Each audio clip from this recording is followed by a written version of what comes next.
मैं आपका शुभचिंतक भिक्षु धीरोज्योति। मेरे प्रिय देशवासियों, सबसे पहले मैं आपके सुख जीवन की मंगल कामना करता हूँ। और आज पूरे देश में जातिवाद व्यवस्था चरम सीमा पर जा रही है, ये आप सभी भली भांति देख रहे हैं। और अब ये बात छुपी नहीं है पूरे देश में कि झूठ बोलने वाले के समर्थक ज़्यादा होते जा रहे हैं, जबकि ये सच्चाई थी। ये लोग कहते थे, ये लोग मानते भी थे कि झूठ ज़्यादा दिन तक छिपता नहीं, चलता नहीं और छुपाया नहीं जा सकता। लेकिन हमारे देश की व्यवस्था इस समय वर्तमान में ऐसी है कि झूठ पे पर्दा डालने वालों की संख्या बढ़ चुकी है और झूठ की आड़ में ही पूरा शोषण चल रहा है। और झूठ बोलने वाले के समर्थन में लोग इस प्रकार से पागल हो जाते हैं कि हम और आप सोचने पर भी मजबूर हो जाते हैं कई बार कि ऐसा हो क्यों रहा है। पहली बात तो मैं ये बात पूछना चाहता हूँ सभी देशवासियों से कि क्या आप सभी को पता है कि जो हमारे देश के वर्तमान में प्रधानमंत्री जी हैं कि उन्होंने चाय बेची थी, नहीं बेची थी, ये किसने बताया? किसने बताया? आपने मुझे बताया था या फिर आपको मैंने बताया था कि नरेंद्र मोदी जी पहले चाय बेचते थे?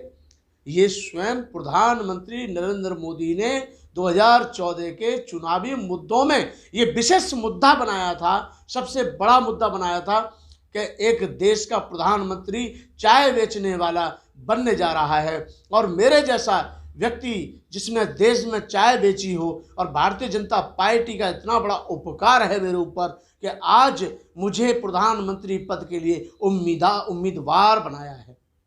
ये किसके शब्द थे? ये नरेंद्र मोदी जी के शब्द थे।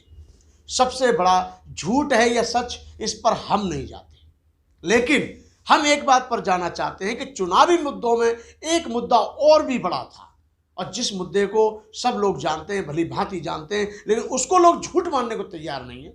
उसको कहते हैं कि चुनावी मुद्दों के समय पर, चुनाव के समय पर ऐसे मुद्दे बनाए जाते हैं और ऐसे जुमले छोड़े जाते हैं ताकि हम चुनाव जीत सकें। या इसका मतलब क्या है कि आप चुनाव जीतने के लिए झूठ का ही सहारा लेंगे।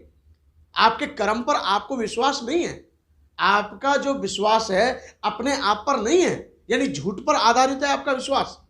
आपने सबसे बड़ा एक झूठ बोला था देश की जनता से कि मेरे प्रधानमंत्री बनते ही सबके खाते में 15-15 लाख रुपए आए। ये झूठ था या नहीं? तो सबसे पहले झूठ पे प्रधानमंत्री जी के खिलाफ एफआईआर होनी चाहिए, क्योंकि झूठ बोलने वाला व्यक्ति हमारे देश के उच्च पद पर आसीन है।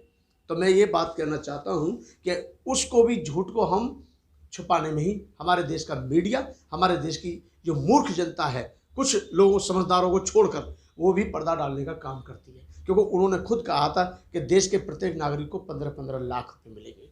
इतना ही नहीं, काला धन लाने के लिए भी बहुत बड़ा झूठ था कि हम काला धन लाएंगे। और सबसे बड़ी बात थी, अच्छे सपने दिखाने का भी काम हमारी भारतीय जनता पार्टी ने किया था। हमारे देश की जो भारतीय जनता पार्टी है उसने किया था। और इतना ही नहीं, हमारे प्रधानमंत्री जी जो थे वो इस बात को कहते थे कि अच्छे दिन आएंगे, लेकिन आज अच्छे दिनों के तहत जो अच्छे दिन चल रहे हैं, शोषण चरम सीमा पर है, बहू बेटी सुरक्षित नहीं है, आम जनता यानी आम जनता का युवा पीढ़ी जो है ये दर दर की ठोकरें खा रहा रोजगार के लिए। इस बीच में कोई व्यक्ति अपने मन की बात के माध्यम से, अपने संगीत के माध्यम से कोई अपना आक्रोश भी दर्ज कराता है तो उस पर भारतीय जनता पार्टी के लोग और उस पर जहाँ भारतीय जनता पार्टी की सरकारें चल रही हैं वो शासन प्रशासन उस पर दबाव बनाते हैं, उसे मारने की धमकी दी जाती है, उसके ऊपर एफआईआर कर दी जाती है। यही मैं कहना चाहता हूँ, जैसे आज विशाल गाजीपुरी है और सपना बौद्ध है, जिन्होंने एक गाना बनाया है कि जो चाय बेचने वाला प्रधानमंत्री है अब वो देश बेचने आया है। उन्होंने वो गाना बनाया, उनके अपने विचार थे। इस विचार में आकर के वहाँ के लोगों ने, जो उद्दंडी टाइप के लोग थे, उन्होंने जो है उनके ऊपर एफआईआर कर दी और उनको आज परेशानी भी हो रही है। मैं देख रहा था वो सीन, वो बोल रही है कि हमारा बच्चा भी मारा जा सकता है, हमारी हत्या कभी भी की जा सकती है, हमारे ऊपर कोई भी मुसीबत आ सकती है। क्या जब भी शासन प्रशासन की आंख खुलेगी, जब हमारी मृत्यु हो जाएगी? ऐसा मैंने सपना बौद्ध के मुंह से सुना है खुद। मेरे प्रिय देशवासियों, क्या सत्य को सत्य कहना ही बहुत बड़ा अपराध हो गया है? सांच को सांच बोलना और लोगों में बताना ही अपराध हो गया है। मेरे हिसाब से ये संविधान की बातें नहीं है। संविधान तो सभी को मौलिक अधिकार देता है, सबको स्वतंत्रता सिखाता है, और आप करें तो स्वतंत्र और बाकी करें तो परतंत्र। ऐसा नहीं होता है। मेरे देशवासियों, 15 लाख के सपने, अच्छे दिन के सपने, काले धन के सपने, ये किसने दिखाए? और सबसे बड़ी बात है, चाय बेचने वाला अपने आप को बताया किसने था? हमने थोड़े बताया है, उन्होंने स्वयं बताया था कि हम चाय बेचने वाले। पूरे देश में व्यवस्था बिगड़ रही है। इनके पास कोई मुद्दा नहीं है, इनके पास कोई विकास नाम की कोई चीज नहीं है, इनके पास उन्नति हुई नहीं है। देश पूरी तरह से भुखमरी से गुजर रहा है। और आप जो कहते हैं, बात तो सही कहा है सपना बौद्ध ने, कौन सी गलत बात कही है उसने? 70 साल 70 साल 70 साल चिल्लाते हैं, जिसमें 12 साल तो आप ही की सरकार को हो गए, लगभग 12-13 साल तो। और इसी बीच में जो कांग्रेस की धरोहर थी उसे बेच बेच के तो आप गुजारा कर रहे हैं। उस जो सरकार जो 70 सालों से 60-62 सालों में जो पहली सरकारें थी, जो उन्होंने तैयार किया था इस देश के लिए, रोजगार के लिए RCF तैयार किया था, और भी न जाने ऐसी कंपनियां सैकड़ों की तादाद में बनाई थी, आज उनको बेच के तो आपके देश का गुजारा चल रहा है। कहां अच्छे दिन रह गए? रेलवे स्टेशन आप बेच रहे हैं, एयरपोर्टों को आप बेच रहे हैं, सरकारी कंपनियों को आप बेच रहे हैं, बिजली विभाग को आप प्राइवेट कर रहे हैं, सरकारी विभागों को आप प्राइवेट कर रहे हैं, उनकी धरोहरों को, उनकी बनाई हुई चीजों को बेच करके आप गुजारा कर रहे हैं। आप अंदाज लगाइए देशवासियों कि इसका मतलब 60-62 साल की जो पहले सरकारें रह चुकी हैं, उन्होंने इतना बड़ा काम कर दिया था कि अगर आज वो काम नहीं होता तो नरेंद्र मोदी जी कुछ बेच के इस देश को क्या करते? कारण जानते हैं आप? फेंकू भाषणों से व्यक्ति की समस्याओं का समाधान नहीं हो जाता। मैं जानता हूं इस बात को, इस बात का एहसास हो चुका है कि सच कहने वाले के ऊपर आज FIR हो जाती है, सच कहने वाले के ऊपर कुछ भी आक्रमण कर दिया जाता है, मारने की धमकी दी जाती है। क्यों? क्योंकि न्याय जिनसे हम उम्मीद लगाते हैं वो खुद उनकी गोदी में बैठे हुए हैं। हम बात करते हैं सुप्रीम कोर्ट की, CBI की, तो हम ये पूछना चाहते हैं कि आखिर वो मोड़ कहां आ जाता है जब हमारे देश के पूर्व प्रधान न्यायाधीश उनसे, उनकी सेवा से प्रभावित होकर के उनको राज्यसभा से MP बना दिया जाता है। ये पहली बार हुआ है 70 साल में। 70 साल में अधिकारियों के सामने अधिकारियों को मारा जाता है बेरहमी से, ये 70 साल में पहली बार हो रहा है। हत्याकांड में, यानी हाथरस हत्याकांड में जब सांसद लोग या पार्टियों के राष्ट्रीय अध्यक्ष जब वहां दुख यानी पीड़ित लोगों से मिलने जाते हैं, अपना दुख संवेदना व्यक्त करने जाते हैं, तो उनको घसीट के दौड़ा के पीटने का काम किया है पहली बार 70 साल में। 70 साल में सांसद रोड पर पिट रहे हैं, 70 साल में पहली बार लोग रोड पर घूम नहीं सकते, 70 साल में पहली बार बेटियां अपनी इज्जत मान सम्मान को लेकर के चिंतित हैं, 70 साल में आम चलते हुए रास्ते पर आम आदमी को चाय जब मार दिया जाता है, ये पहली बार 70 साल में हुआ। और 70 साल में इतने काम हो गए, एयरपोर्ट लखनऊ का बिक गया, निजामुद्दीन रेलवे स्टेशन, और भी न जाने कितने स्टेशन, हबीबगंज रेलवे स्टेशन बिक गया। 70 साल की जो यहाँ की धरोहर रखी हुई थी उन्हें बेच बेच के गुजारा किया जा रहा है। इससे ज्यादा शर्मनाक बात क्या होगी?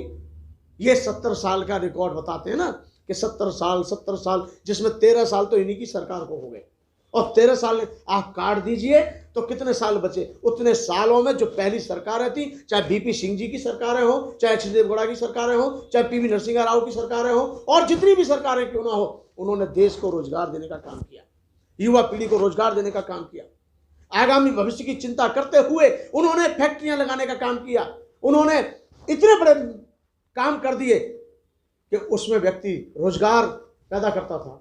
छोटे छोटे मजदूर से लेकर के बड़े बड़े मिडिल क्लास तक के लोग कोई चिंता नहीं करते थे, अपने बच्चों को पढ़ाते थे, सुरक्षित लौट के आते थे। लेकिन आज ऐसा क्या है? आज IAS को धमकी दी जा रही है, IPS को धमकी दी जा रही है, IAS सुसाइड करने की धमकी देते हैं, IPS दुखी हैं, शासन प्रशासन के लोग मजबूर हैं, उनकी गर्दन पर हर समय तलवार लटकाई जाती है, किसी का डिमोशन कर दिया जाता है, किसी का प्रमोशन रोक दिया जाता है, किसी को धमकी दी जाती है, किसी को हटाया जाता है। आए दिन भारतीय जनता पार्टी के विधायक अधिकारियों को सीधा गाली दे करके बात करते हैं। ये कहाँ की संवैधानिक भाषा है? ये कहाँ की विधान परिषद की भाषा है? यह कहाँ की हमारी किसी भी संसद का मामला है? हमारे देश का भारतीय संसद इतना प्यारा, उसमें लोग जाते हैं चुन करके, विधान परिषदों में लोग जाते हैं चुन करके, विधानसभा में लोग जाते हैं चुन करके। क्या जो चुन के जाते हैं उन्हें बोलने तक की तमीज नहीं है? मैं बहुत सारी ऑडियो सुनता हूँ, अधिकारियों सीधे ही माँ बहन की गाली देते हैं, अपशब्दों का प्रयोग करते हैं। ऐसी भाषा, अश्लील भाषा का दुरुपयोग करते हैं, जो अधिकारी बेचारा कांपता है। मध्य प्रदेश की भी मैंने एक अभी ऐसी ऑडियो सुनी, वो अपने अधिकारी को सीधे ही बोल रहा है कि हम तुझे देख लेंगे। ये कहाँ की भाषा? और उनके ऊपर कोई कार्रवाई नहीं की जाती है, उनके ऊपर कोई कार्रवाई नहीं की जाती है। अगर यही सपना बौद्ध आज बीजेपी में होती, अगर यही सब उसका विशाल गाजीपुरी जो नाम का पति है उसका लड़का, वो अगर बीजेपी में होता तो यही सब बातें बहुत अच्छी होती, क्योंकि प्रधानमंत्री जी कहते हैं मन की बात। तो मन की बात कहने का अधिकार सिर्फ प्रधानमंत्री जी को है। झूठे सपने दिखाने की सिर्फ जिम्मेदारी प्रधानमंत्री जी को है। 15 लाख का लालच देना सिर्फ प्रधानमंत्री जी का अधिकार है। इतना ही नहीं, अच्छे दिन हो चाहे काला धन हो, सब पर झूठ बोलने का अधिकार सिर्फ क्या है? प्रधानमंत्री जी का है। अरे लोग जो सच बोल रहे हैं उन्हें बोलने दो। कब तक दबाओगे, कब तक छुपाओगे? तुम्हारे झूठ के सहारे लोगों की जिंदगी बर्बाद हो गई। तुम्हारे झूठ ने लोगों को बर्बाद कर दिया। तुम्हारे फेंकू भाषणों ने लोगों की रोटी छीन ली। तुम्हारे बकवास ने, झूठी बातों ने लोगों की जिंदगी बर्बाद कर दी। इतना ही नहीं, अब समय आने वाला है, अब आप ये अच्छी तरह जान लो कि अब आपके झूठ ज्यादा दिन तक चलने वाला नहीं है। लोग जो अपने दिल की बात कह रहे हैं उन्हें कहने दो, और ज्यादा छिपाने की कोशिश करोगे तो जनता में आक्रोश बढ़ेगा। कोई भी आदमी आता है, मुंह कुछ भी बोल के चला जाता है। संवैधानिक भाषा का उपयोग करना चाहिए, एक दूसरे की इज्जत करना चाहिए। पूरे देश में सत्ता आती है, सत्ता जाती है, लेकिन आप अपना माहौल खराब मत करो।